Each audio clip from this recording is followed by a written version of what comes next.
Volata Radio, con Pau Mitjans.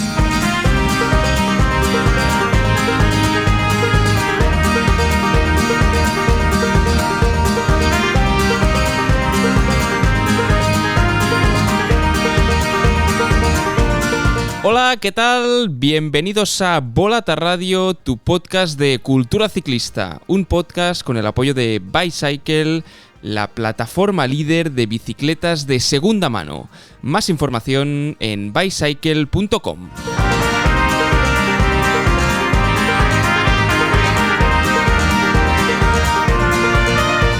Llega uno de esos momentos de la temporada, uno de esos programas más esperados del año, y es la previa del Tour de Francia. Ese impasse, esas horas y días previos donde todos los escenarios son posibles, donde dejar volar la imaginación, soñar con posibles ganadores y dejarnos llevar por las ideas más locas aún está permitido.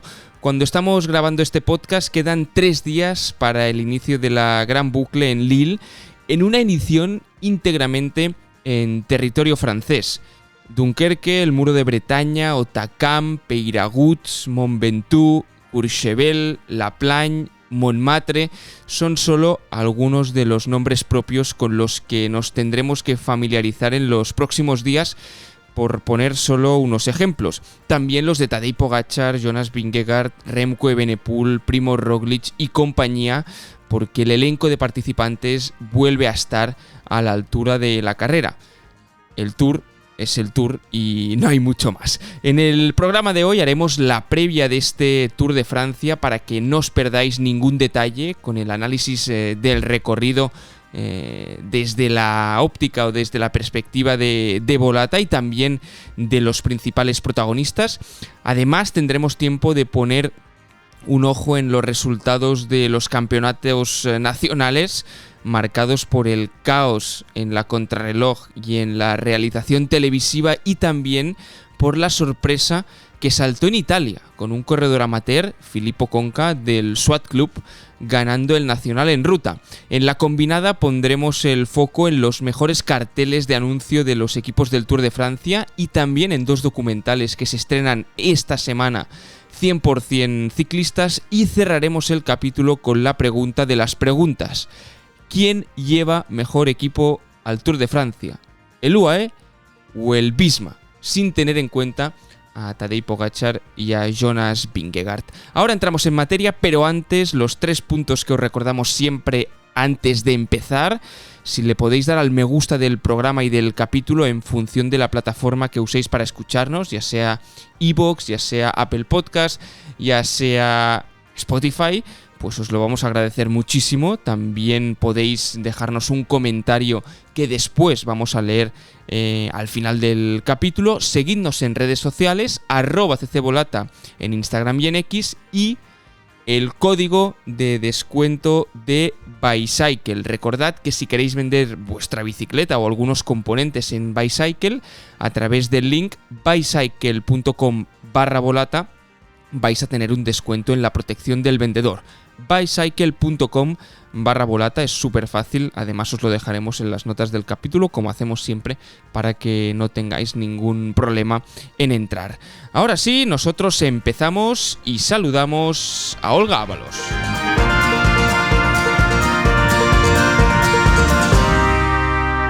Questa edizione si decide alla volata, in una volata c'è anche... Olga, ¿qué tal? ¿Cómo estás? ¿Cómo va el calor? Hola, Pau. Pues mal. ¿Para qué engañarnos, ¿no? ¿Para qué engañarnos? Esto no lo llevo muy bien, lo del calor, pero bueno.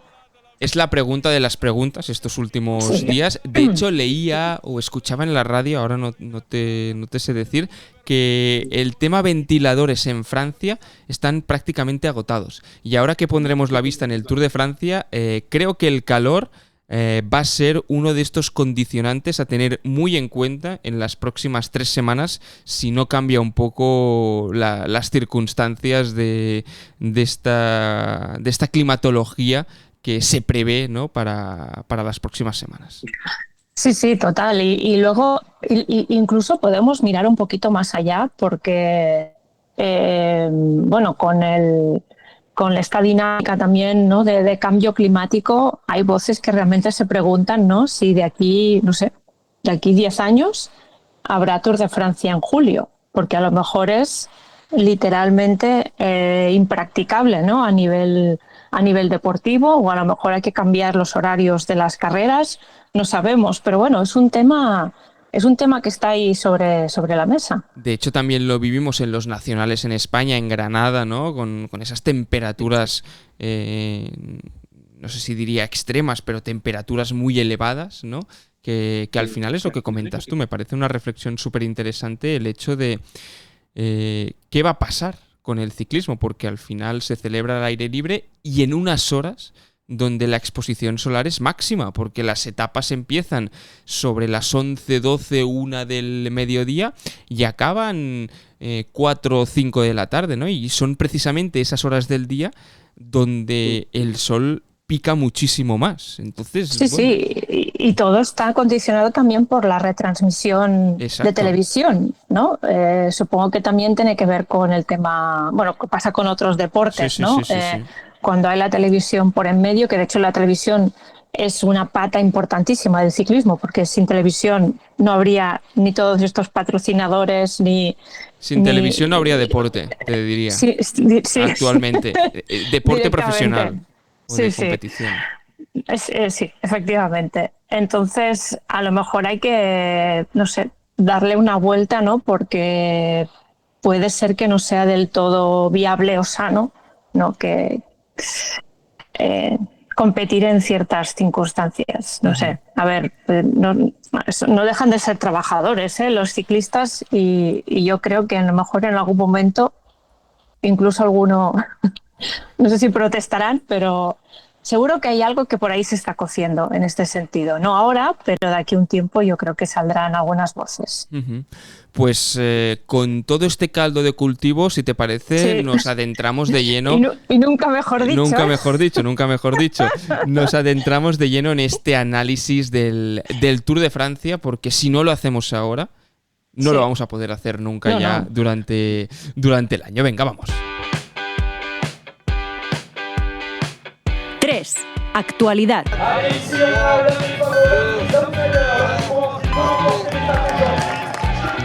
Y te voy a dejar elegir, Olga, ¿qué prefieres empezar? ¿Por el recorrido o por los principales nombres de este Tour de Francia?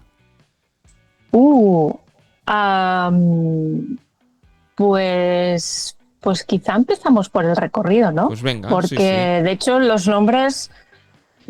Bueno, no es que ya nos lo sepamos de memoria, pero es que llevamos ya semanas, ¿no? Pero prácticamente, sí. Prácticamente los podríamos decir de memoria. No está de menos comentarlos, poner sobre la mesa, ver cómo llegan, si hay algún outsider a tener en cuenta, pero en todo caso... Está bien empezar por el recorrido. Sí. Estas 3 semanas empieza el 5 de julio, este próximo sábado, y acabará el 27 de julio en 2025. Lo decíamos al inicio, y seguramente muchos de vosotros ya lo habréis mirado y lo sabréis. Edición íntegramente en Francia. Va a empezar por el norte. El Grand Départ será en Lille, el Nord de France. Este primer bloque de competición, que atención, esta edición será hasta el 14 de julio. El primer día de descanso va a ser un martes, no va a ser un lunes. Esto es importante tenerlo en cuenta porque van a ser, creo que son 9 etapas consecutivas. No, diría que son 10, ¿eh? O 10 etapas consecutivas, 10 exacto. etapas consecutivas. Sí, porque se empieza el domingo. Y además van a ser 10 etapas muy duras, porque va a haber como mucha transición también entre etapas, ¿no? Recordemos este año el Tour de Francia, como bien dices, sucede dentro de todo el perímetro francés, pero es que también vuelve a utilizar esta forma como de hexágono, ¿no? Casi recorriendo lo que decíamos, el perímetro, ¿no? del territorio francés, casi como a la vieja usanza, ¿no? Como Correcto. se hacía casi en los inicios del Tour de Francia. Y claro, eso obliga también a que haya traslados bastante importantes entre algunos bloques de etapas. O sea que va a ser van a ser 10 días muy, muy intensos. Sí, sí, empezamos en Lille, nos vamos a la Bretaña, hacemos un poco el centro Francia con este final en Puy-de-Sancy, nos vamos a los Pirineos y cerramos en los Alpes antes de llegar a París. Este sería un poco el mapa mental que os tenéis que hacer del recorrido. Una primera parte con estas etapas más llanas, el Tour vuelve, ¿no?, a esas etapas para sprinters en los primeros días, con una primera etapa para sprinters, la segunda también, aunque hay una cota llegando a Boulogne-sur-Mer, que aquí podemos ver una cota de tercera y de cuarta si un Pogačar de turno, ¿no?, o si algún hombre de la general se anima. Una tercera etapa entre Valenciennes y Dunkerque también para sprinters. El final en Rouen, en la cuarta etapa, también tenemos esta parte final del recorrido con cotas de tercera, cuarta, tercera, que vamos a ver si alguno de los sprinters es capaz de superar estas cotas o, por el contrario, alguien más punchero, alguien de la general. Y llegamos al día 5, a la etapa 5, que creo que seguramente, si no es la más importante de este primer bloque, no sé si será de las más importantes incluso, te diría, del Tour de Francia, que es la crono, ¿eh? La crono, sí. Este miércoles 9 de julio entre Caen y Caen, que son 33 kilómetros para puros especialistas, y creo que es una crono que está bien situada en el calendario, porque un hombre como Remco Evenepoel, que después lo repasaremos, puede entrar en juego desde muy temprano, marcar las primeras diferencias y después que sean los otros nombres propios de la general los que tengan que reaccionar, ¿eh, Olga? Sí, totalmente de acuerdo. Y también añadir que en estas primeras 4 etapas, que es territorio casi de clásicas, ¿no? Uh-huh. Pues ahí, digamos, yo creo que el objetivo es llegar sin una caída, sin un rasguño y gastando lo mínimo posible para esa primera contrarreloj, al menos los que quieren disputar la general, porque van a ser etapas de estas como mucha tensión, en las que constantemente se puede intentar fugas y por lo tanto el pelotón va a intentar controlar. Uh-huh.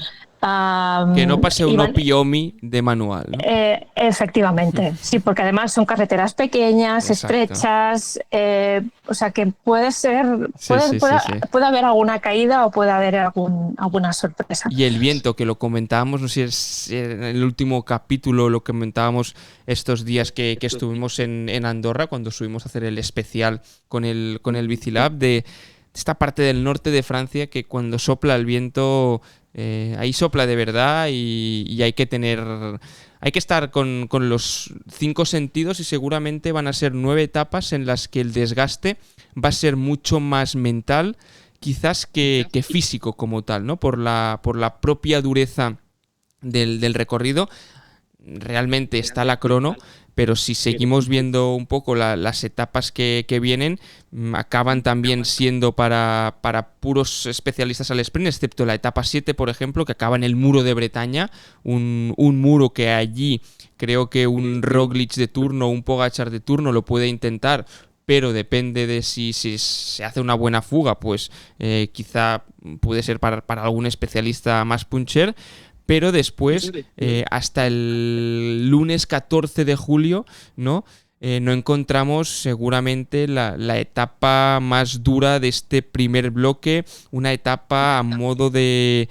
parece prácticamente una clásica, con hasta 1, 2, 3, 4, 5, 6, 7 puertos de segunda categoría, uno de tercera, un rompepiernas constante, un sube y baja constante, y con este final, ¿no? En Le Mont d'Or, en el Puy de Sancy, en el centro de Francia, que esta etapa ya creo que vamos a ver algunas diferencias o algunos de los corredores de la general implicados, ¿eh?, en el macizo central. Sí, es que estaba repasando ahora, claro, lo que dices, después de la contrarreloj, que estaba mirando en el mapa, claro, Caen está bastante cercano a la costa, o sea que puede ser una contrarreloj también donde pueda soplar el viento. Uh-huh. Y luego todo el desgaste que comportará la Bretaña, que siempre es un territorio duro de roer, digamos, ¿no? Yo aquí espero que a lo mejor Van Aert, ¿no?, incluso podría intentar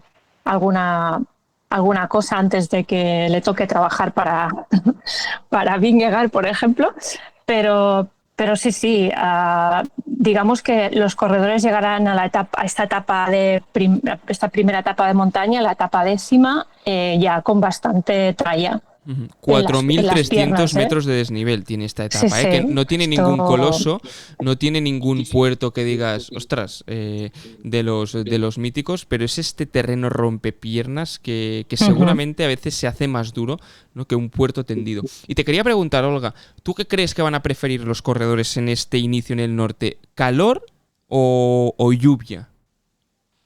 Porque claro, se pueden dar las circunstancias de viento, lluvia. Claro, no sé si en la Bretaña estas condiciones extremas de calor habrán llegado, pero no sé, voy a ver. Hombre, allí es un territorio donde el tiempo es bastante cambiante, o sea que tanto puede hacerte viento como que te aparezca lluvia circunstancial. Sí. Mira, por ejemplo, en Caen, que es donde se va a celebrar la crono, aún no puedo ver la predicción, porque esta crono va a ser el día 9, habíamos dicho que era el miércoles.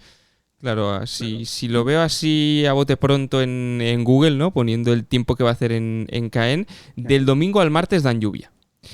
Entonces, y el miércoles 9, claro, aún es muy precipitado y dan sol y lluvia, ¿no? Eso de pongo un poco de todo para ver que los hombres del tiempo no la caguen. Pero claro, es que estos primeros días por allí puede ser que hablemos mucho del calor y después te pegue la lluvia y después te vayas a los Pirineos y a los Alpes y allí sí que el calor puede hacer mella. Ostras, no sé. Pues no sé si es mejor que haya un poco de lluvia, ¿no? Porque luego es que luego cuando ya pasas por el centro de Francia y ya llegas, ¿no?, a la alta montaña, es que ahí ya puede ser la temperatura puede jugar un papel importante. Y aquí lo quiero enlazar, ¿no?, también con el hecho de que hay corredores que les va mucho mejor la lluvia y el frío que el calor. Hemos visto, ¿no?, que a Tadej Pogačar en general, y por las declaraciones que ha dicho, la lluvia no le va mal. Y sí que es cierto que en días de mucho calor ha sufrido Tadej Pogačar, ¿no? Jonas Vingegaard, por lo que me viene a la memoria, en días de mucho calor, quizá no lo hemos visto sufrir tanto como a Pogačar, ¿no? En el Tour, estoy hablando. Entonces, bueno, aquí es también un factor a tener en cuenta de cómo la meteorología y estas altas temperaturas y esta lluvia que puede caer, pues va a afectar a los ciclistas y sobre todo a los hombres de la general, ¿no?, que es a los que más seguramente nos interesa de cara al espectáculo. Sí, total.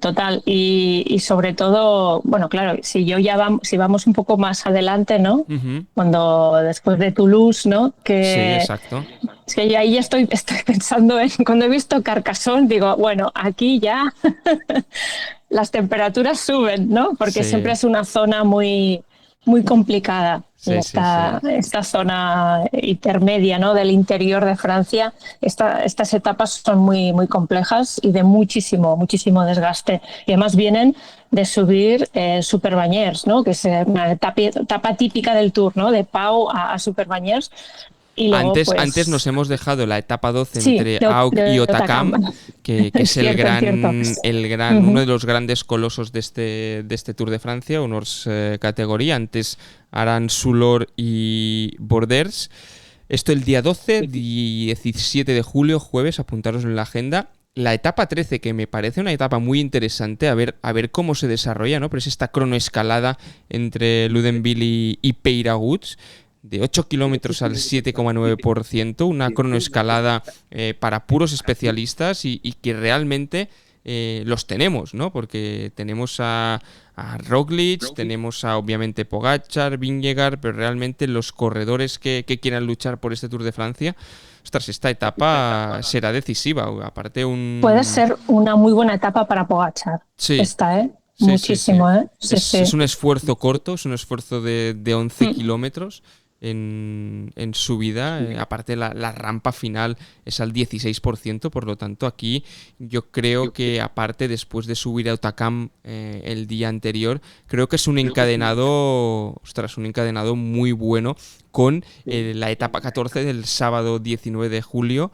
Vendrás de una crono y te tendrás que comer Tourmalet, Aspen, Peyresud y Superbañeres, que creo que hace tiempo que no se subía Superbañeres. Lo leí el otro día, que es una etapa mítica, ¿no?, del Tour de Francia, pero que hacía años que el Tour no acababa en Superbañeres de Luchon.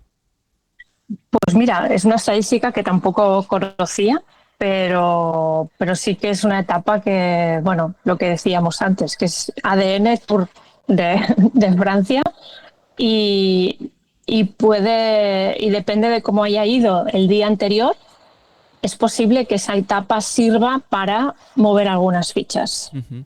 Mira, o sea, sí, podría ser. Jorge Matesanz, un usuario de Twitter que hizo un hilo bastante interesante, ¿no? Decía un poquito de historia de los escenarios que visita este Tour de Francia. Para citar, ¿no?, de dónde lo leí estos últimos días, dice: Superbañers regresa tras 36 años de ausencia. Allí Hinault entregó el Tour a Le Monde tras un ataque suicida. Victorias de Vagamontes, de Fuente, es decir, dice, no es una cima tan habitual y que solo 6 veces se ha ascendido desde el 61, por lo tanto sí que a mí es una cima, ¿no?, que, ostras, Superbañeres me parecía que se había subido muchas más veces y no tantas, pero es ese nombre, ¿no?, que te queda del Tour de Francia, de esos nombres míticos que repasábamos también al inicio, que ya son cultura ciclista. Sí. No, Superbañers son pues eso, a grandes nombres, ¿no? Sí. del ciclismo y también está bien, ¿no?, que el Tour vaya recuperando estos grandes puertos para seguir un poco alimentando, ¿no?, la historia, la narrativa, ¿no? Y también bueno, es lo que pasa también con el ciclismo femenino, ¿no? O sea, poner en juego estos grandes colosos para que también bueno, supongo que para los ciclistas también es una motivación, ¿no? Poder hacer etapas de este tipo y también poner tu nombre, ¿no?, dentro de la historia de la carrera. Totalmente. Esta segunda semana, que se va a cerrar, como decías, en Carcassonne, en principio tendría que volver a ser una etapa para la fuga o para los sprinters. Tendremos la segunda jornada de descanso en Montpellier el lunes 21 y después del lunes 21 creo que también, así como la crono en la primera semana está bien puesta, creo que esta etapa después del día de descanso, además, se empieza con, son prácticamente 140 kilómetros llanos y te comes el Mont Ventoux, ¿no?, que son 15,7 kilómetros al 8,8%. Y ¿Qué subes... etapa tan difícil? Sí, creo que es una etapa dificilísima. Muy difícil. O sea, ¿cómo afrontas esos kilómetros antes del momento? ¿Qué haces? Es la gran pregunta, supongo, de los equipos. ¿Qué haces? Y es la tercera semana. Es que, bueno, no sé, será interesante ver, ¿no? ¿Qué estrategia utilizan los equipos para...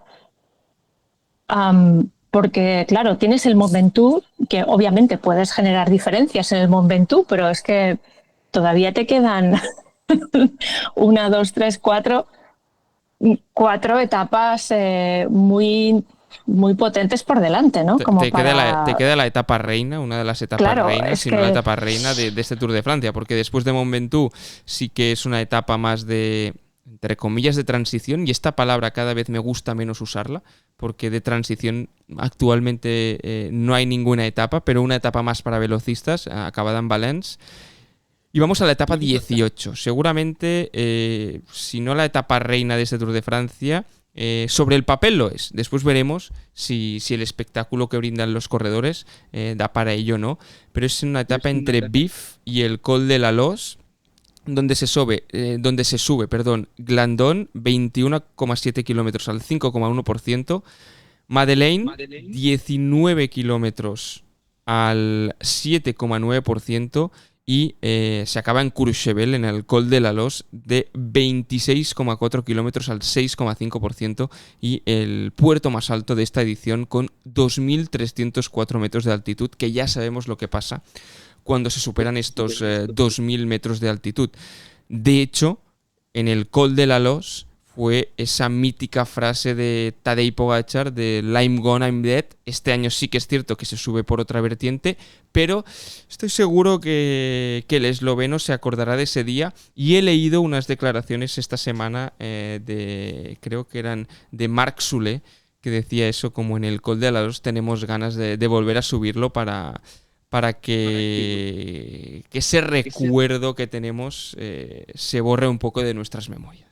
Buah, qué día, ¿eh? Aquel día... Historia viva del ciclismo. Esa nota de audio que seguimos utilizando aquí en Volata Radio y que vamos a seguir utilizando hasta nuestros últimos días, creo que... Ostras, que nos muramos. I'm gone, I'm dead. Es como... no sé, es de esas frases que quedan grabadas en el imaginario ciclista.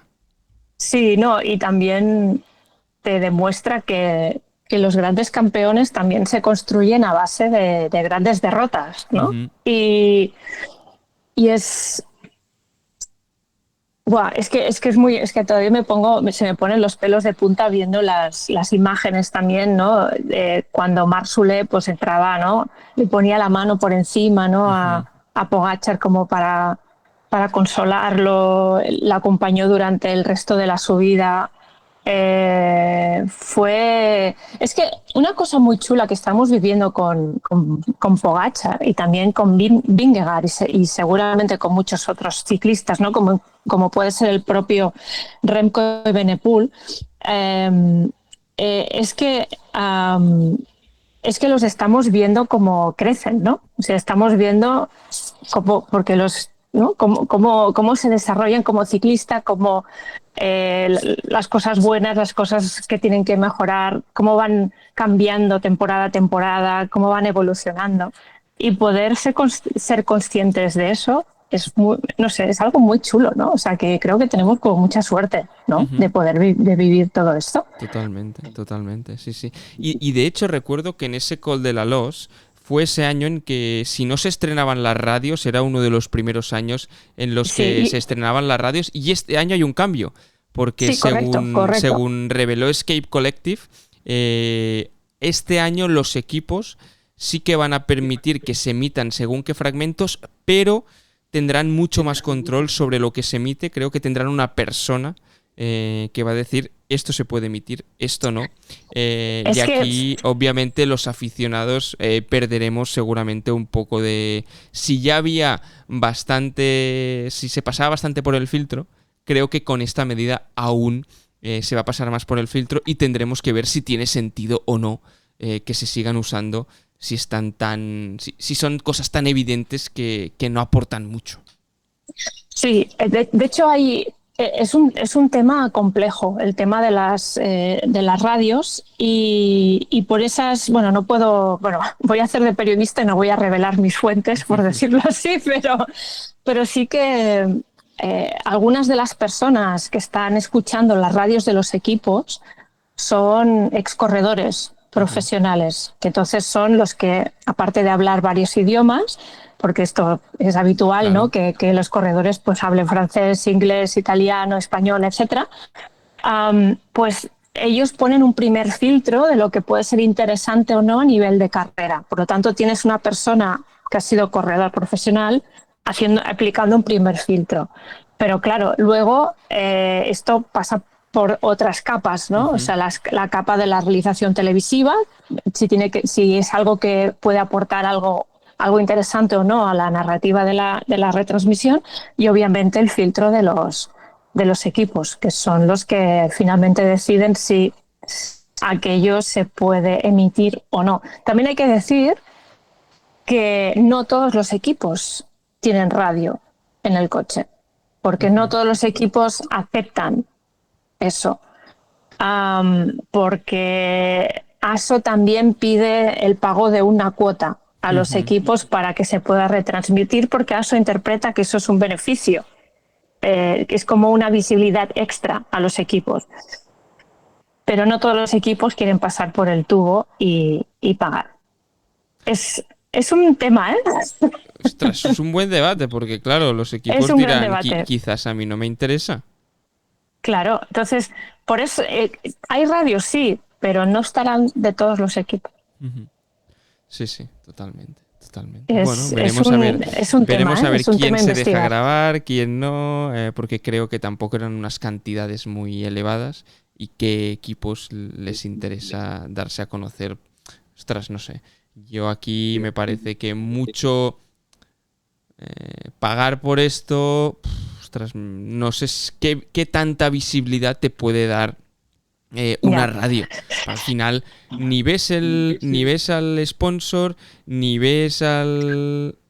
Bueno, pero fíjate, el rédito que están sacando UAE del I'm Gone, I'm Dead, ¿no?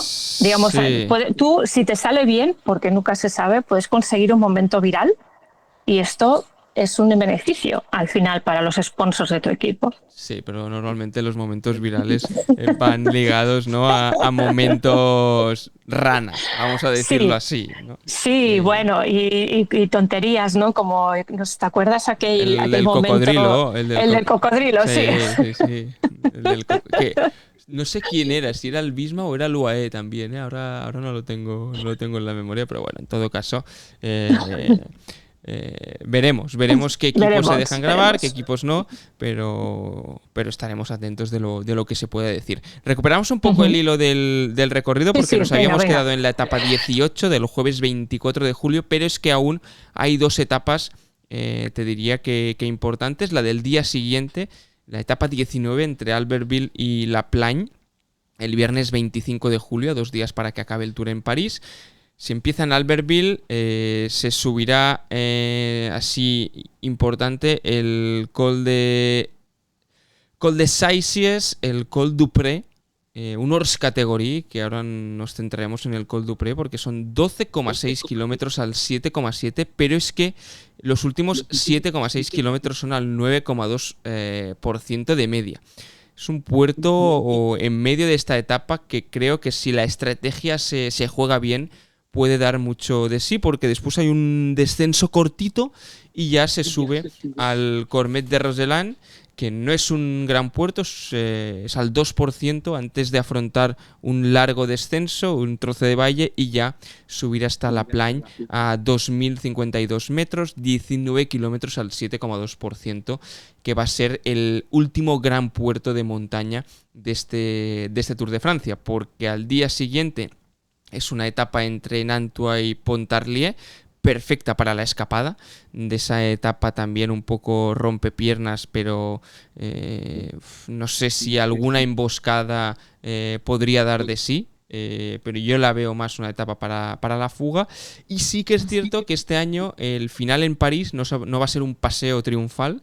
Es decir, si entre los favoritos la cosa va de segundos, estoy seguro que estas 3 subidas a Montmartre van a dar mucho de sí, van a dar que hablar, como ya lo hizo en los Juegos Olímpicos de París, y por lo tanto no va a ser un paseo triunfal. Y en París, si hay estas pequeñas diferencias, pues pueden acontecer cosas. Esto es un poco el recorrido, Olga. No sé si por destacar te quedarías con algún momento, con alguna etapa, con algún detalle para que los oyentes del podcast puedan tener eso, un detalle más concreto, ¿no? de este recorrido. Yo sobre todo me quedaría en tres o 4 puntos clave que creo que pueden ser puntos de inflexión en la carrera. Sería el paso por Bretaña, porque creo que después de la contrarreloj la Bretaña puede jugar alguna mala pasada.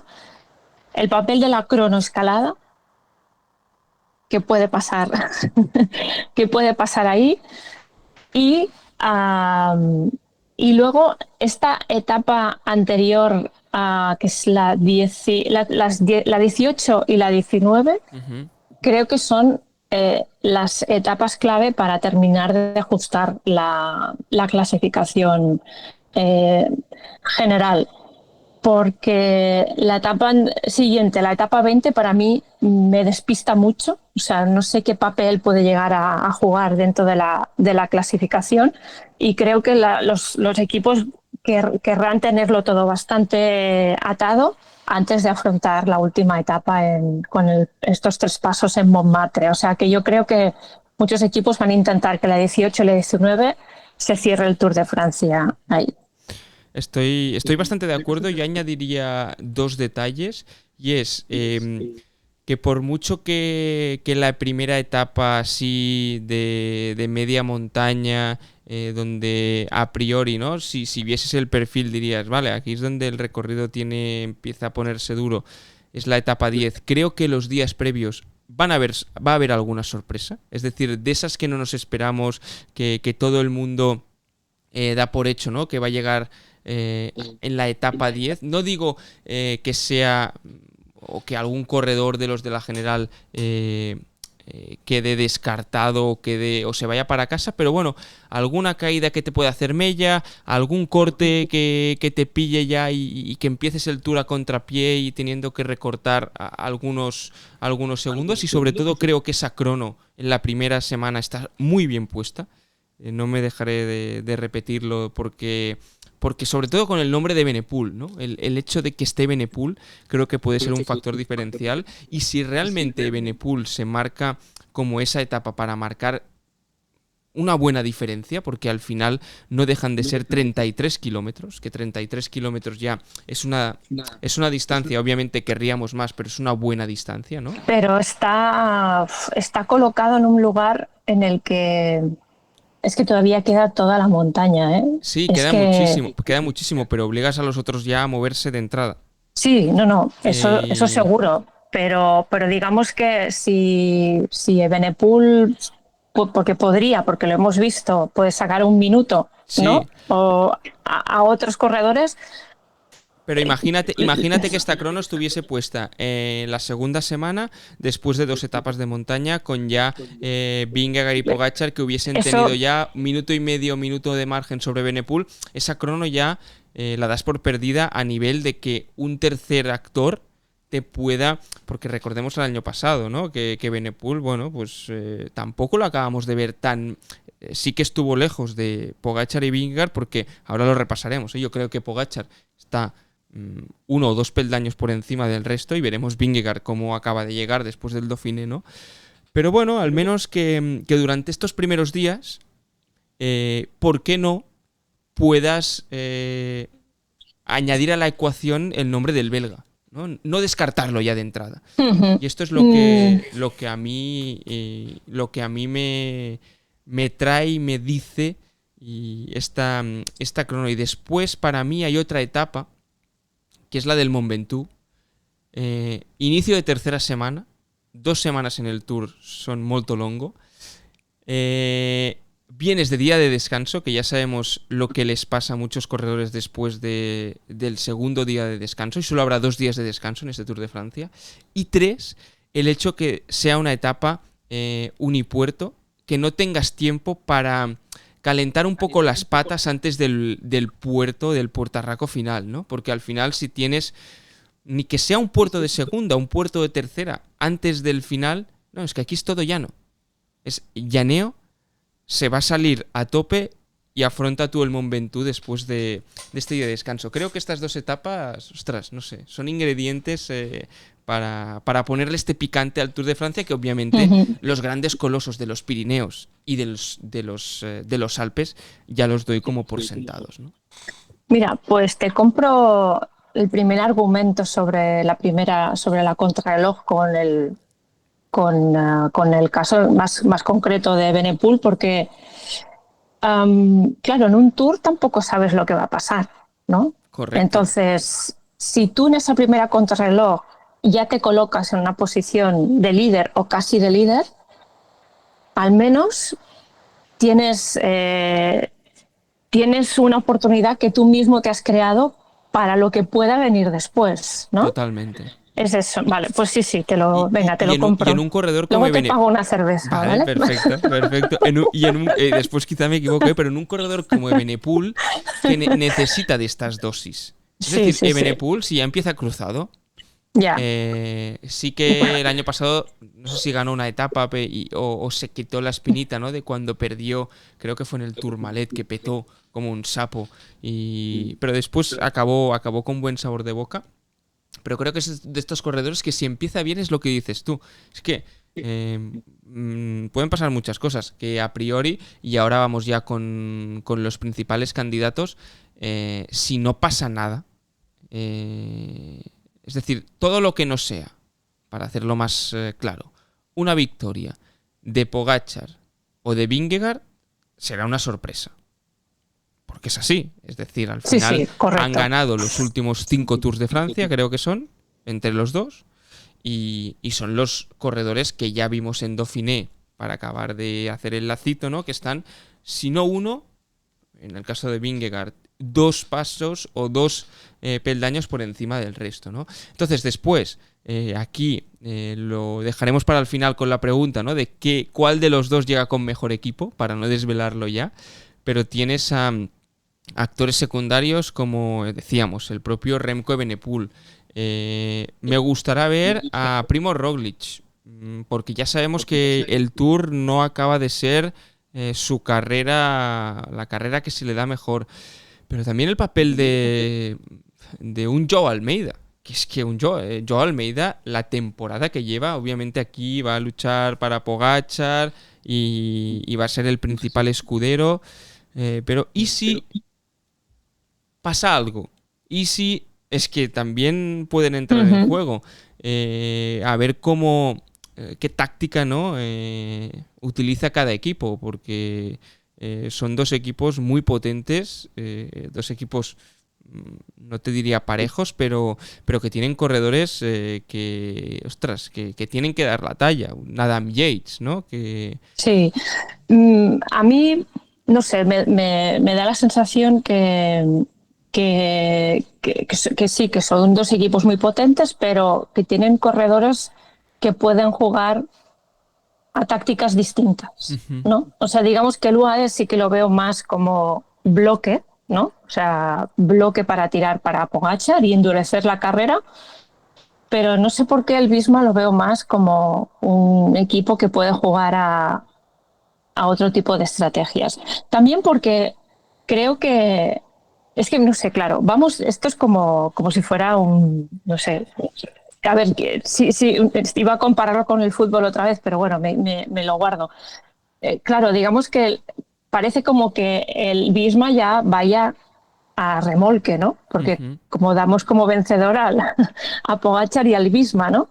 Y hay la sensación de que el Visma va a ganarle el Tour que ya tiene ganado Pogačar, ¿no?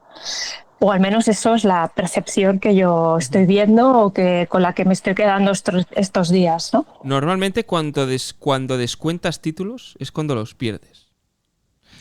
Es decir, que UAE, y estoy seguro que no va a ser así, que no se vaya pensando ya en que ya lo tiene ganado y que solo tiene que rubricarlo, ¿no? Que vuelvo a repetir, no estoy diciendo que sea así, ni mucho menos, pero que lo hemos visto en muchos deportes, ¿no? Que cuando vas a recoger el trofeo es cuando realmente te la... Bueno, a ver, UAE les ha pasado una cosita en el Giro, ¿no? Sí, exacto. Allí sí, creo que... Pero aquí es que cuando UAE corre con Pogačar o sin Pogačar es que son 2 equipos totalmente distintos. Entonces, también. Por aquí me sorprendería menos. Es decir, yo confío más en la táctica que pueda jugar el Visma a nivel equipo, a nivel estructura. Ya hemos visto en los últimos años, ¿no?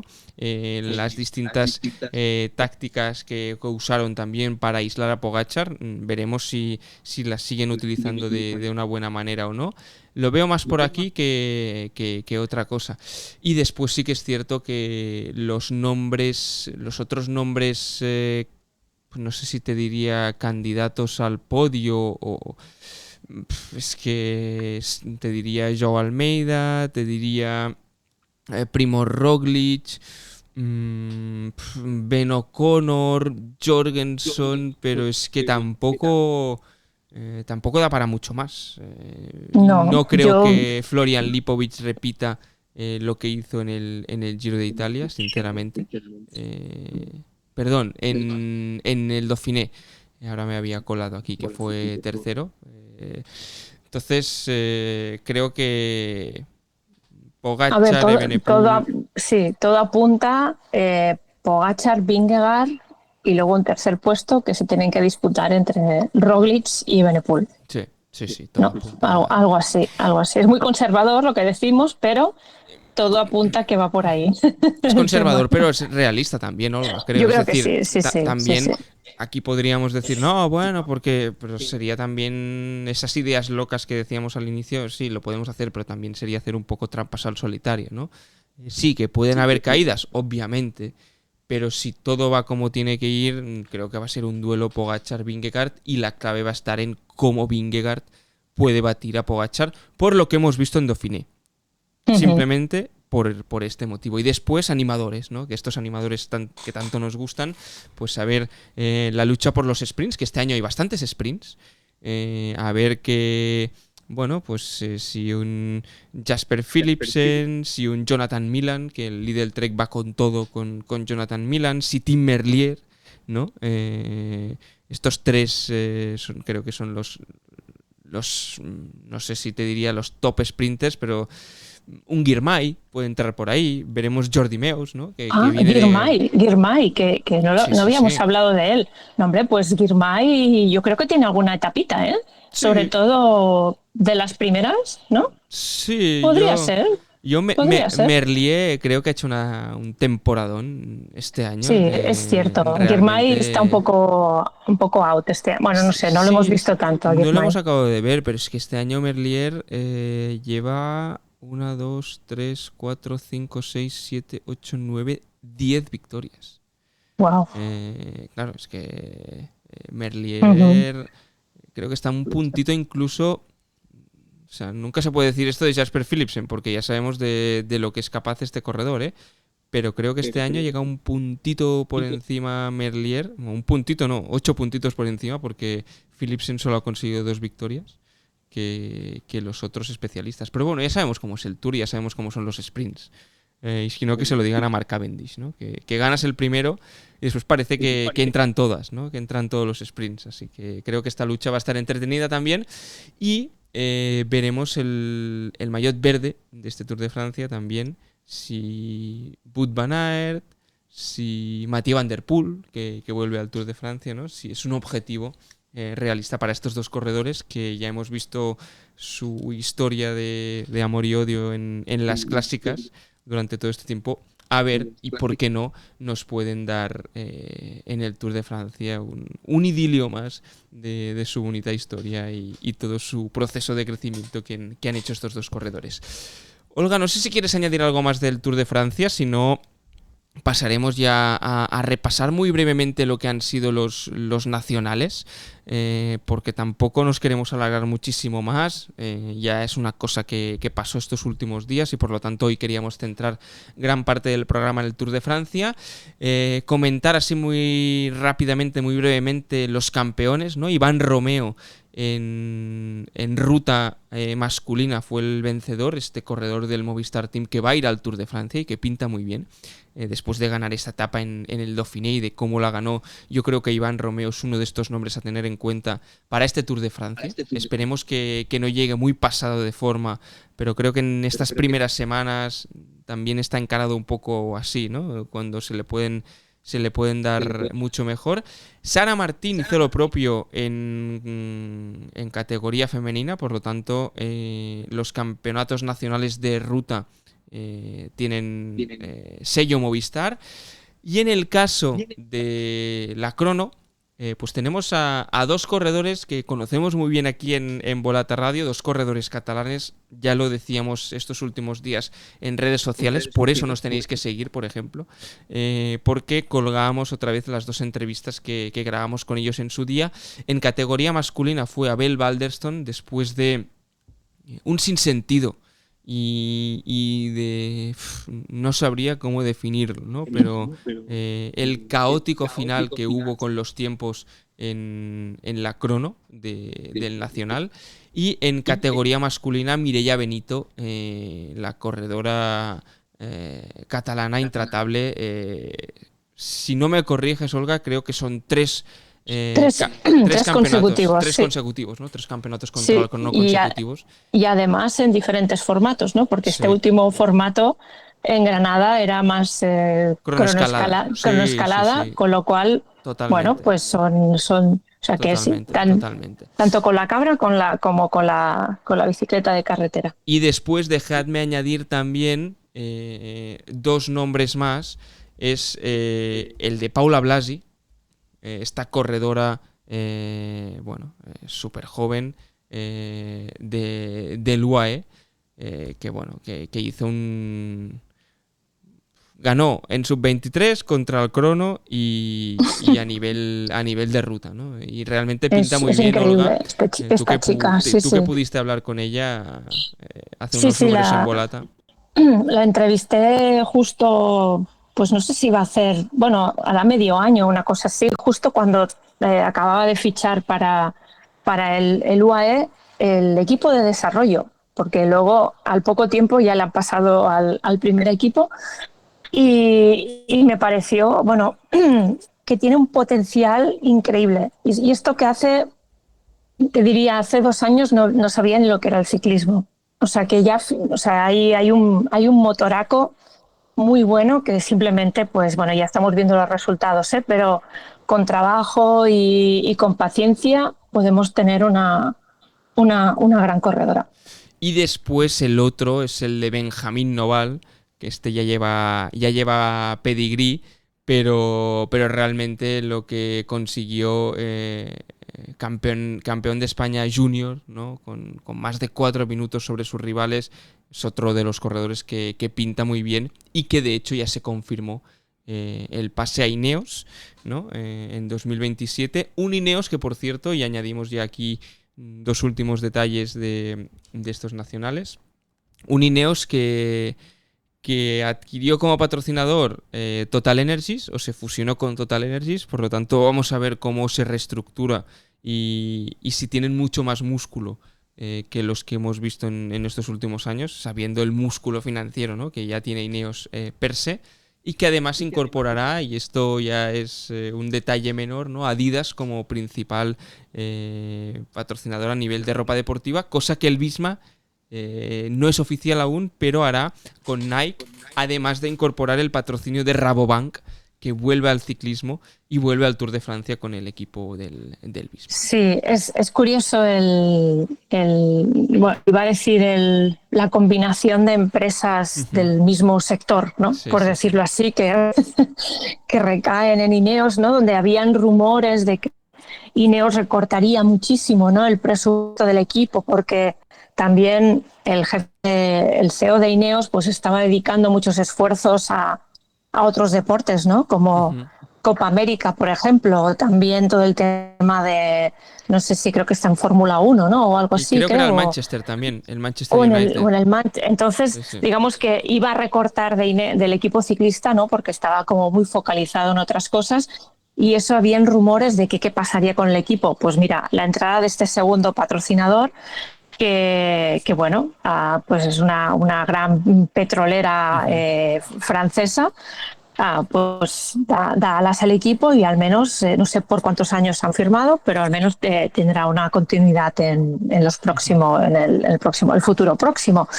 Y luego también me hace gracia la combinación neerlandesa del Visma, que es que es todo como tan local, parece Italia en los años 80, tío, es que, ¿sabes? Ahora hablaremos de Italia, no nos iremos muy lejos.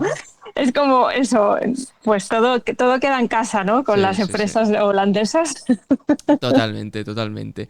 Y ya para cerrar el tema nacionales, sí que es cierto que aquí ya sabéis que nos gusta hablar de este tema.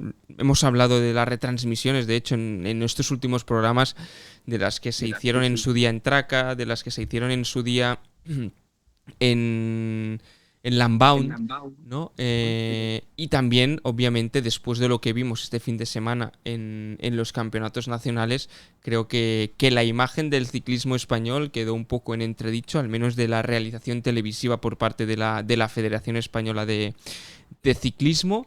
En este caso, querría, y lo resumiría todo en un tuit de nuestro amigo Iker Gallastegui, que de hecho lo retuiteaba durante estos días del campeonato y decía: si fuera fácil lo haría cualquiera, y se refería a un tuit en el que ponía: siempre digo que el ciclismo en directo es el deporte más caro y complejo de producir por el mero hecho de ser una cancha-pista en movimiento, y no solo en lo económico, sino también por no ser cámaras fijas, excepto la de meta, y la técnica que esto lleva detrás. Creo que hay mejora. Se hacía referencia a otro momento, pero lo resumí así, ¿no? Y creo que no hay mejor resumen que este, porque lo que vimos estos días en la producción televisiva, por lo que hemos podido recabar de información, pues también no había señal de radiofrecuencia, ¿no? Que es este avión para repetir la señal. Se iban con una retransmisión con 4G, con estas mochilas, ¿no? Y el hecho de que se disputase pues en Granada y en según qué zona pues fallaba la cobertura. Pero bueno, al final es lo que decíamos antes, el deporte profesional es televisión y es, al final, si no das un buen producto, no vas a atraer a marcas, y recortar en esta partida es arriesgado. Y hemos visto, ¿no?, que cuando se hacen cambios, cuando también se dan situaciones en las que o no son productoras especializadas o los recursos no son lo suficientes, pasan cosas como las que pasan y se ve muy perjudicada la imagen. Y, por ejemplo, los que estuvimos siguiendo el Nacional, pues muchas veces no sabías lo que pasaba. Sí. No podías entender qué situaciones de carrera se estaban dando, ¿no? Por ejemplo, el esperpento de la crono. Ya esto atañe, ¿no?, a problemas de producción más a nivel de competición, de no tener los tiempos de paso, de tener a los corredores esperando quién es el vencedor, quién no, de tener que tirar del Garmin, de Strava para... Ostras, creo que hay la tecnología suficiente en el 2025 como para que estas cosas no pasen. Y si le pedimos profesionalidad a los corredores, muchas veces, creo que también, si es una prueba, un nacional, y hay profesionales, creo que hay que pedir o exigir unos mínimos también a la realización televisiva en este caso, ¿no? Sí, pasa que ahí tendríamos que ver cuál es la realidad también que hay detrás de la organización, ¿no?, de estos nacionales, cuál es el presupuesto, los recursos, quién responde, ¿no? Por ello es quien tiene la responsabilidad, ¿no?, de que esto pase en una carrera privada o titularidad privada o 100% privada, porque aquí no tengo muy claro. El tema de las federaciones es un tema espinoso, porque nunca sabes hasta qué punto son entidades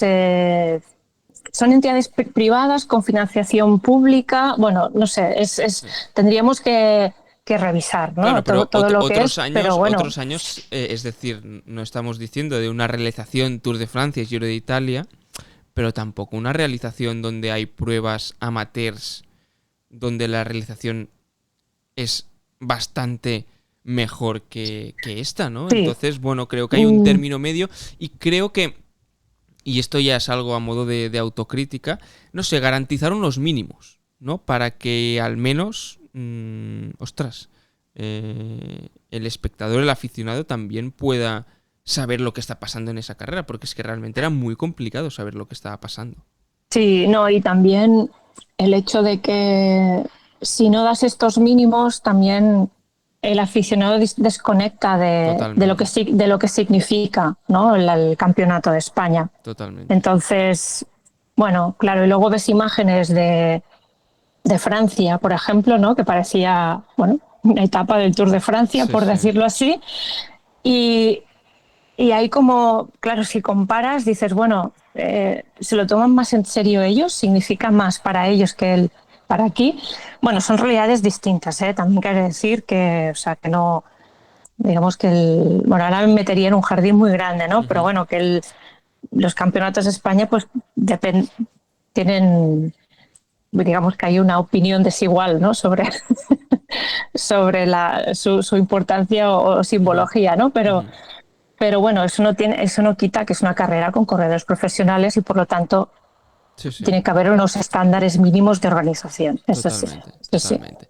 Bueno, para dejar ya atrás los Sí. nacionales y esta parte de actualidad, quería añadir un último nombre sobre la mesa, que es el de Filippo Conca y el del SWAT Club, porque estos días ha habido muchos campeonatos nacionales, uno de ellos el de Italia, y aquí si decimos, hablábamos de profesionales, no profesionales, ha ganado un corredor que compite en un club amateur, que es Filippo Conca, que sí que es cierto que había corrido en el profesionalismo, había sido profesional, creo que había estado en el Q36.5, también había estado en el Soudal, en el Lotto Soudal, y que desde este año compite en este club, en el SWAT Club, que ahora vamos a explicar un poco qué es esto del SWAT Club.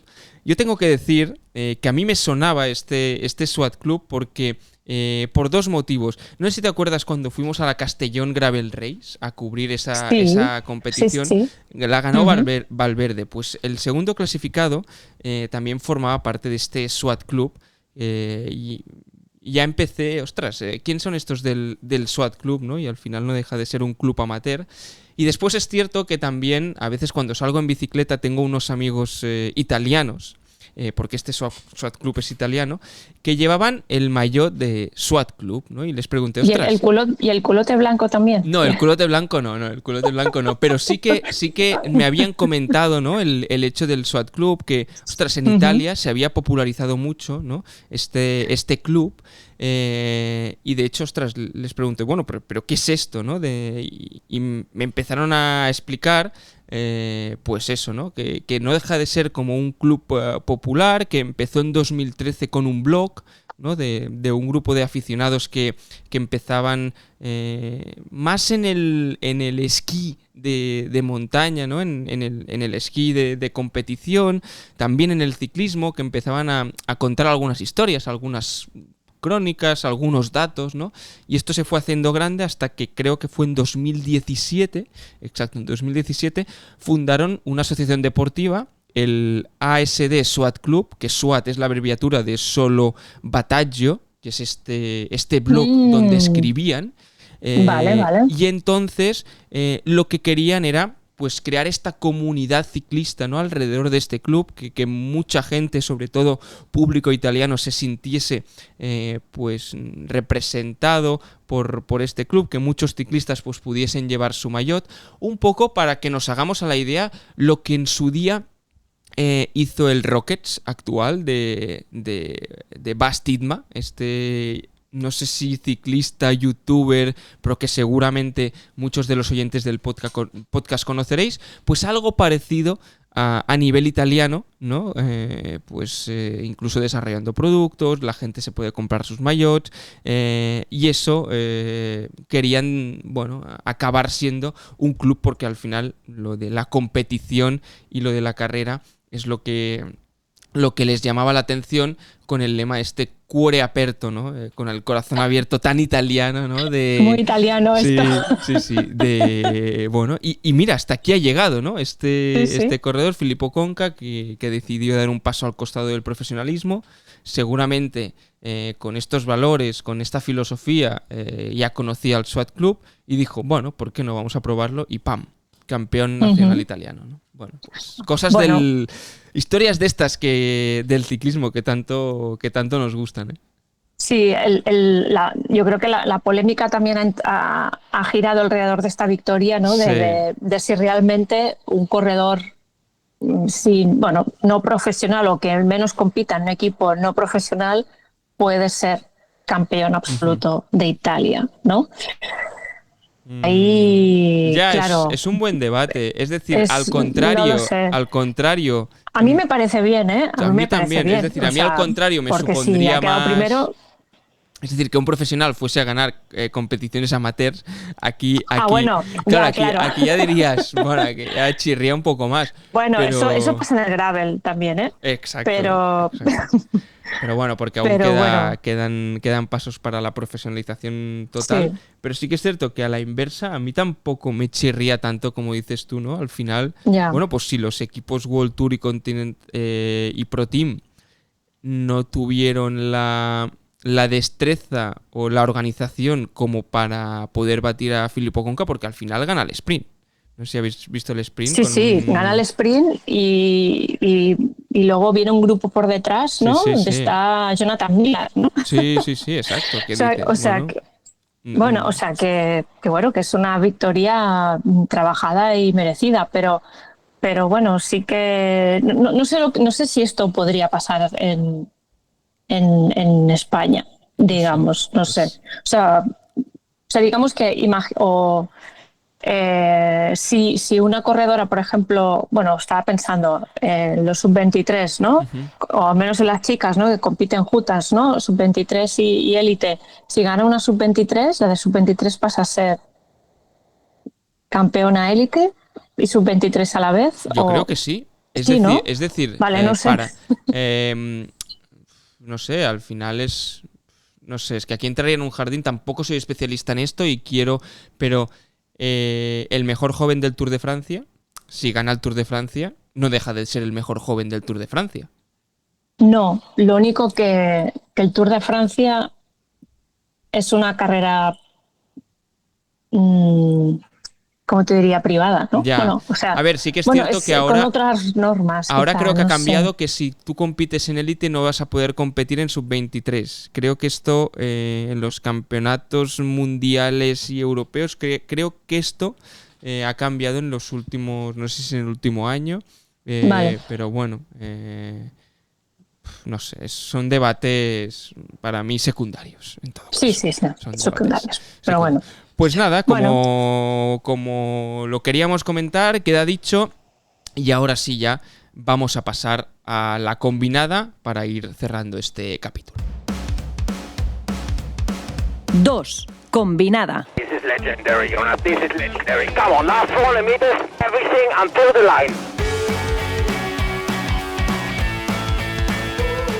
Venga, territorio combinada, ya sabéis que este podcast es en gran parte posible gracias al apoyo de Bicycle, la plataforma líder de bicicletas de segunda mano. Si entráis en bicycle.com/volata, allí vais a encontrar un código de descuento. Y es que es muy fácil. Entráis en Bicycle, vendéis vuestra bicicleta, vendéis algunos de los componentes que no utilicéis habitualmente o incluso podéis comprar nuevas bicicletas, nuevos componentes, quizás para ir a hacer alguno de los puertos del Tour de Francia de estos días, ¿por qué no?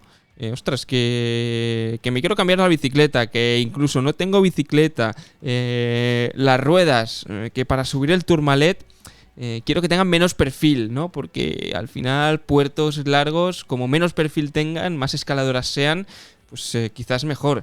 ¿Que quieres una rueda más aero para hacer la crono?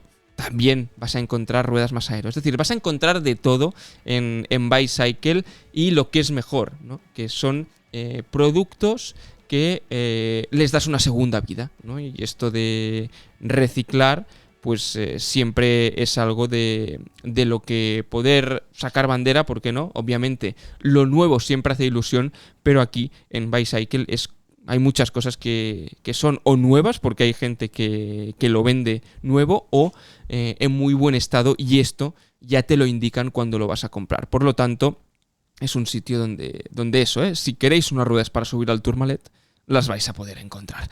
En todo caso, no sé si vas a comprar ruedas para subir al Tourmalet o no, Olga. ahora mismo, a ver, no. No, bueno, pero en todo caso, Ahora mismo no, pero que me lo sepas, apunto.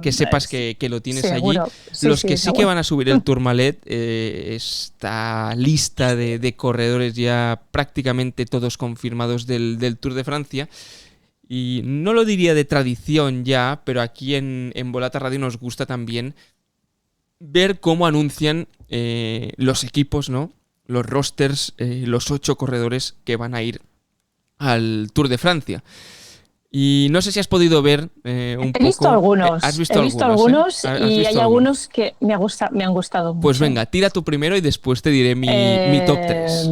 Para hacerlo, para no repasarlos todos, pero así top 3 o no top 3, pero algunos que te hayan llamado la atención. Pues el del Lidl Trek. Estoy de acuerdo, sí, yo coincido contigo en el del Lidl Trek. Para aquellos que no lo hayan podido ver, podéis ir a las redes del Lidl, pero es un cuadro, un acrílico en canvas, que dicen ellos, es como... está inspirada en un famoso artista de la región de Lille y han hecho como un cuadro en el que aparecen los 8 nombres del Tour de Francia. Y realmente creo que la gente del Lidl Trek lo cuida bastante, porque ya los hemos destacado alguna vez aquí cuando hacen algunas creatividades o el anuncio de algunos de los 8. Sí. Es muy... Bueno, no sé, te lo tienes que mirar con lupa, ¿eh? Sí. El del Lidl Trek es diferente.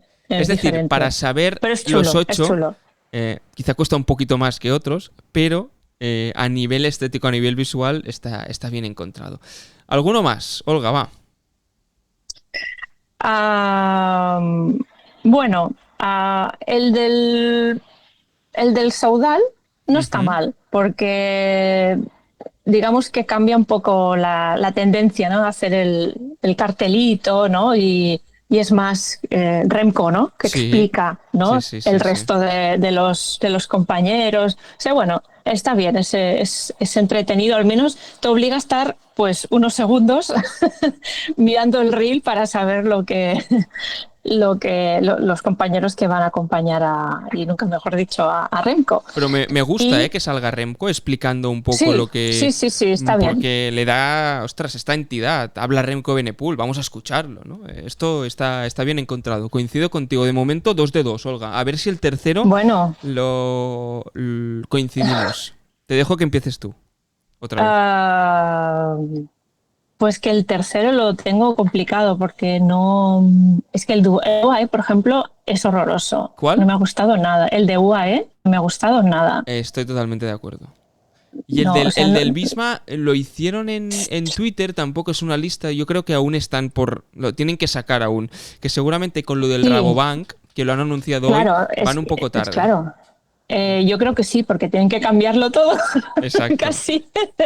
Pero esto lo tenían ya hecho, ¿eh? Es decir, seguramente lo tenían ya preparado antes de esto del Rabobank. Yo te diré el mío. Vale, sí. Venga, a ver si coincides. No lo tengo muy claro el tercero. A ver. Para mí es el del Decathlon G2R, que han hecho como un dibujo. Así muy...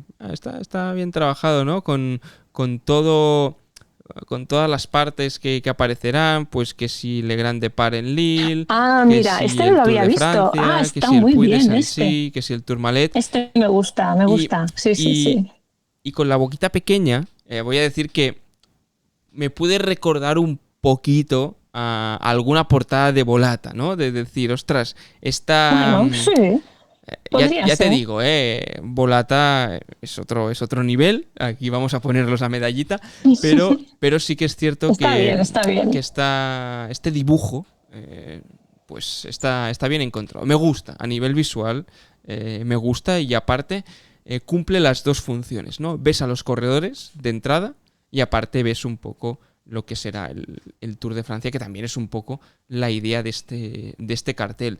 Y después el del Alpecin, jugándolo con las cartas, supongo el hecho de poner las cartas sobre la mesa, con qué cartas van a salir a competir, bueno, no está... sí, este está bien. No está mal del todo. Sí, no está mal del todo. Sí. Que ahora estaba repasando todos, porque es que al final...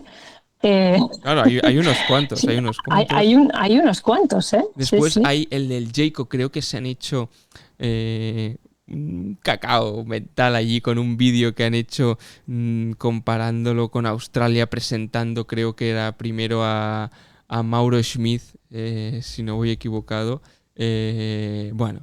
Cada uno lo hace como quiere, pero realmente al final es tener en cuenta quién son los 8 corredores, que van a representar a tu equipo.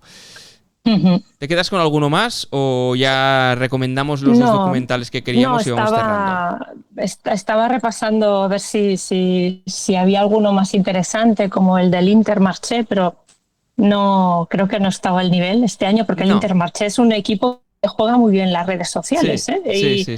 Y no me ha terminado de gustar mucho. Pero bueno, ya Movistar también tendría que darle una vuelta. Hay algunos que son muy pragmáticos, que son muy... Vamos a anunciar el 11 como lo hacemos en todas las carreras. Hay otros equipos que en el Tour de Francia le dan una rosquita más, y aquí ya sabéis que en Volata pues nos gusta destacar esta rosquita más, ¿no?, que a veces dan algunos equipos. Para acabar... Pero bueno... Di, Olga. No, ya está. Simplemente... Ya está. Pues lo cerramos aquí. Y simplemente para acabar este apartado de la combinada, ya que estamos en Semana Tour de Francia, estamos grabando a martes día 1, pero seguramente este podcast va a salir el miércoles día 2. Hoy se estrenan, y si hablamos en miércoles, 2 documentales muy vinculados al ciclismo, 100% ciclistas, que entre etapa a etapa del Tour de Francia, quizá los 2 días de descanso son 2 buenos días para verlos. Uno es el de Netflix, En el corazón del pelotón, ¿no?, que mucha gente se preguntaba, ¿por qué han esperado tanto, ¿no?, a emitirlo? ¿Por qué no 2 semanas antes del Tour? Es la 3ª temporada, va a ser la última temporada de esta serie, porque por lo que he podido leer en Francia, que era uno de los principales mercados, tampoco ha acabado de funcionar al 100%, ¿no? Y acabarán con esta 3ª temporada, una temporada en relación al año pasado, ¿no?, a la victoria de Tadej Pogačar. Veremos si con la victoria del esloveno pues las cifras de audiencia son mejores, pero ya han dicho que es la 3ª y última. Se estrena este miércoles 2 de julio. Y hay otro, que este sí que es café para los más cafeteros, pero que pinta muy bien, que es el de Bejaranos, el oficio del ciclista. Un documental que se estrenará en Movistar Plus y que es un homenaje seguramente a muchos de los ciclistas que nacieron en la localidad de Béjar, en Salamanca. Es un pueblo de 12.000 habitantes y de allí salieron Roberto Heras, Santi Blanco y Lale Cubino, entre muchos otros, ¿no? Y al final no deja de ser como... Ostras, ¿qué pasó en esa localidad para que salieran este tipo de ciclistas? Y no solo los ciclistas que triunfaron, sino también pues otros ciclistas, ¿no?, que no llegaron a ser profesionales, pero que fueron el reflejo de la vida misma, ¿no?, de que quieres llegar a ser profesional y no lo consigues. Pues también se habla de estos ciclistas y creo que es un documental de esos para apuntar a la lista. En Movistar Plus, que creo que vale la pena echarle unos minutos. Sí, me lo apunto porque no tengo mucho que comentar, simplemente que me apunto estos 2 para verlo estos días, porque... para desconectar un poco de ciclismo, ¿no? Pues sí, porque... Como no tendremos bastante con el Tour de Francia, que por cierto, si me permites un poco la cuña, los que seguís Volata, pues habéis visto que durante el Giro no hicimos aquellas crónicas diarias, ¿no?, que solíamos hacer, pero bueno, la cobertura habitual que hacemos en las grandes vueltas volverá en el Tour de Francia, o sea que si nos seguís por redes y por newsletter, pues cada día tendréis información fresca. La mejor información del Tour de Francia la vais a encontrar en Volata. Yo de vosotros, si aún no lo hacéis, es que es un clic, en un segundo lo tenéis, @ccvolata, tanto en Instagram como en X, y también en la newsletter. Os podéis suscribir a la newsletter de Volata a través de la página web, ¿no, Olga? Sí, correcto. Es muy fácil suscribirse. Es muy fácil, sí. Y ostras, yo realmente lo de la newsletter es algo, sigo distintas newsletters y me va muy bien para estar informado y para estar al día. Y al final, después, si quieres, lees el artículo completo o no, pero al menos el titular y lo que ha pasado te va perfecto para tenerlo el correo por la mañana y estar informado de, bueno, eso, de lo que ha pasado el día anterior en el Tour de Francia. Por lo tanto, si aún no lo hacéis, newsletter de Volata para no perderos ningún detalle. Vamos a la pregunta final. Perfecto. 1. La pregunta. I'm gone. I'm dead.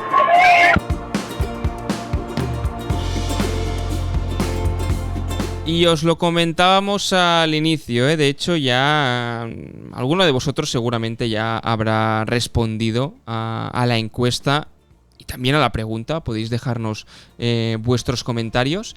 Y es relacionada obviamente, como no podía ser de otra manera, con el Tour de Francia. Y en este caso es, ¿quién lleva mejor equipo al Tour? Si el UAE de Pogačar o el Visma de Jonas Vingegaard. Y decimos equipo, por lo tanto tenemos que sacar de la ecuación tanto al danés como al esloveno.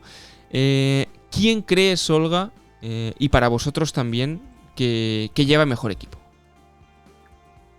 Buah, es una pregunta muy difícil, ¿eh? Bueno, para esto están las preguntas del podcast.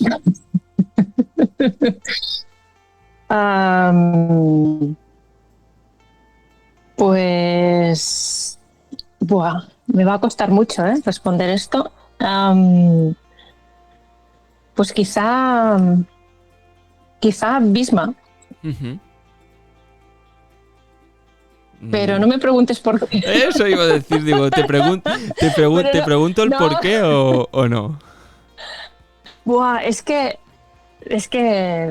claro, es difícil no ver los equipos como individualidades, ¿no? O sea, ver en qué corredor... Porque tú ves el equipo y ya estás visualizando en qué momento de la carrera aparecerá este corredor, ¿no? O qué función tendrá cada uno de ellos.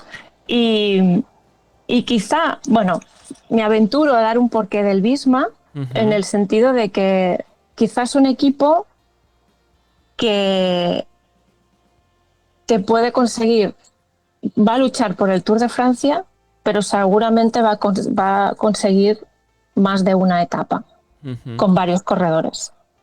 Y en cambio en el Visma pueden conseguir la victoria del Tour, pero es que tengo la sensación que solo va a haber etapas de Pogačar. El UAE, ¿no? En el UAE, sí, quiero decir. Yeah. Sí. Sí. No lo sé. Quizá me quedo con el Visma en ese sentido, que es un equipo en el que se puede repartir más juego. Yo te diría que seguramente nombre por nombre, es decir, lo que ha conseguido este año UAE, tienes a Joao Almeida, que llega en un estado de forma excepcional, tienes a Adam Yates, que no lo hemos visto bien en el Giro, pero sabemos de lo que es capaz, a Marc Soler, que de momento no ha sacado a relucir todo su potencial, pero es que Marc Soler no puedes dudar de él en la montaña. Yo quizá, por lo que decíamos antes, si no estuviese Pogačar, creo que este pegamento entre estos corredores no acabaría de funcionar, porque hay mucha más individualidad que otra cosa. Pero cuando está Pogačar, para mí es el Loctite, es el superglue, que lo pega, uh-huh, todo, ¿no?, en este equipo. Y creo que por este motivo veo un puntito superior al UAE que al Visma. Puede ser.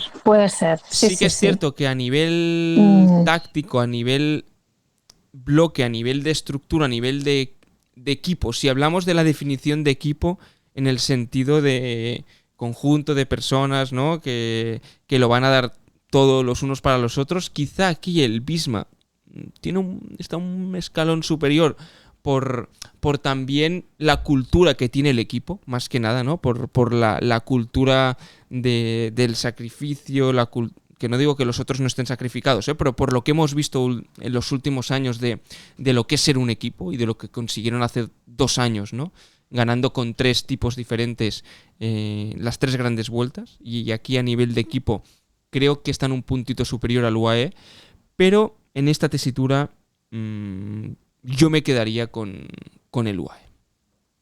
Bueno, pues mira, a ver qué dicen nuestros oyentes. Estaremos expectantes a ver qué comentáis, porque ya sabéis que los comentarios también nos ayudan mucho. Por ejemplo, un comentario de Julián Orgaz en iVoox de la pregunta de hace 2 semanas, si después de lo visto en el Dauphiné os esperabais un dominio de Pogačar en el Tour. Dice, no lo sé, pero me gustaría ver un Tour igualado de los dos genios o que se rompiera todo como pasó en la Vuelta. Eso sí, con Vingegaard de amarillo y con una buena etapa de París. Pues Julián en este caso lo tiene claro. Y en la encuesta, si después de lo visto en el Dauphiné os esperabais un dominio de Pogačar en el Tour, pues el 77% contestó de forma afirmativa, contestó que sí. Por lo tanto, Tadej Pogačar, y si el viento nos sopla muy distinto, todo apunta a que el esloveno pueda alzarse o se alzará con el cuarto Tour de Francia, con el permiso de Jonas Vingegaard, que esperemos que, como decía Julián, esté a la altura y de guerra hasta el último día en París. Olga, ¿algo más que añadir o cerramos por aquí la paradita? Pues cerramos y adelante con el Tour, ¿no? Que empiece ya. Vive le Tour, ¿no? Podríamos acabar. Vive le Tour. Pues nada, con esto acabamos y nosotros volvemos dentro de 2 semanitas en pleno Tour de Francia. Lo dicho, Vive le Tour.